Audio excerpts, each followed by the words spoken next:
ევროკომისია სომხეთს დამატებით 18 მილიონ ევროს გამოუყოფს. ამის შესახებ ურსულა ფონ დერ ლაიენმა ერევანში ვიზიტისას განაცხადა. ბაქოს შემდეგ ევროკომისიის პრეზიდენტი უკვე სომხეთის დედაქალაქს სტუმრობს. ამ სამხრეთკავკასიული ქვეყნის ევროკავშირთან დაახლოების ფონზე ევროკომისიის პრეზიდენტი ხაზს უსვამს, რომ ერევანს შეუძლია ბრიუსელის იმედი ჰქონდეს და რომ ის ეკონომიკურ წინსვლაში პარტნიორის ხარდაჭერას განაგრძობს. ევროკავშირი მზადაა წარმოსახვის რეალობად ქცევაში დაგეხმაროთ, რომელიც სომხეთისთვის გახსნილ საზღვრებს, გლობალურ დაკავშირებადობაში ჩართვასა და ეკონომიკურ კეთილდღეობაში დახმარებას ითვალისწინებს, აღნიშნავს ფონ დერ ლაიენი. პრემიერ-მინისტრ ნიკოლ ფაშინიანთან შეხვედრისას მან აქცენტი გააკეთა იმ ზეწოლაზეც, რომელსაც ქვეყანა რუსეთის მხრიდან ინტენსიურად განიცდის, განსაკუთრებით მას შემდეგ, რაც მოქმედმა ხელისუფლებამ მკაფიოდ ევროპული კურსი აიღო.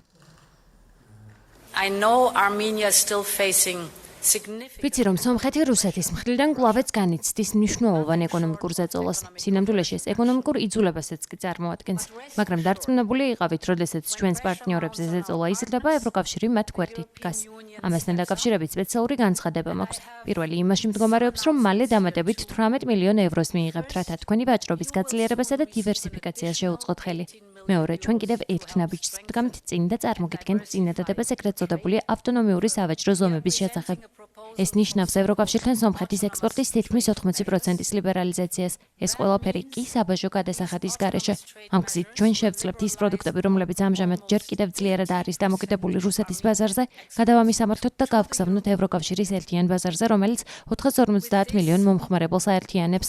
ასე გაიხსნება ევროპული კარი სომხური ხილის, ბოსტნეულისა თუ სხვა პროდუქტების თითქმის 99%-ისთვის, რომლებიც ადრე რუსეთის ბაზარზე გადიოდა. ევროკომისიის პრეზიდენტი ასევე თვლის, რომ ბოლო არჩევნებმა სომხეთში დემოკრატიის სიძლიერე აჩვენა, რაც ქვეყანას მოუწონა კიდეც. ბოლო 2 თვის განმავლობაში დედაქალაქში ევროკომისიის პრეზიდენტის უკვე მეორე სტუმრობა კი ნიკოლ ფაშინიანისთვის იმის დასტურია, რომ ევროკავშირის განცხადებები მხოლოდ სიტყვები არ არის. ამის შესახებ ქვეყნის პრემიერმა სტუმართან საუბრის დროსაც გაამახვილა ყურადღება. ბოლო წლებში ჩვენს მიერ ერთობლივად მიღებული განცხადებები მხოლოდ სიტყვები არ არის, არამედ კონკრეტული ქმედებებია, რომლებსაც ერთად ვახორციელებთ.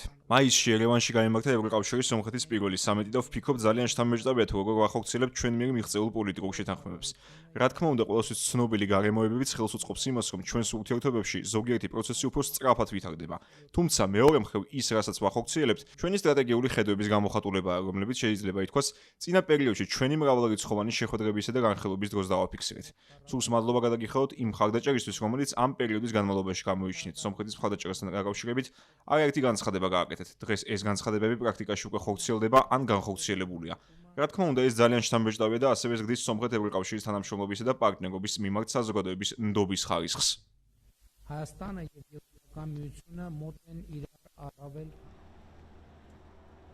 ურსულა ფონ დერ ლაიენი სომხეთში აზერბაიჯანიდან ჩაფრინდა, სადაც სამშვიდობო პროცესის ხელშესაწყობად დამატებით 20 მილიონიანი მხარდაჭერის შესახებ განაცხადა. ბაქოსთან ურთიერთობებში ენერგეტიკა და ვაჭრობა საკვანძო თემებია. 200 მილიონი ევრო აქვს გამოყოფილი ევროკავშირს სამხრეთ კავკასიის დაკავშირებადობის განვითარებაში, რაც ტრანსპორტსა და ენერგეტიკასაც მოიცავს. ეს ყველაფერი კი რეგიონალური უსაფრთხოების უზრუნველსაყოფად.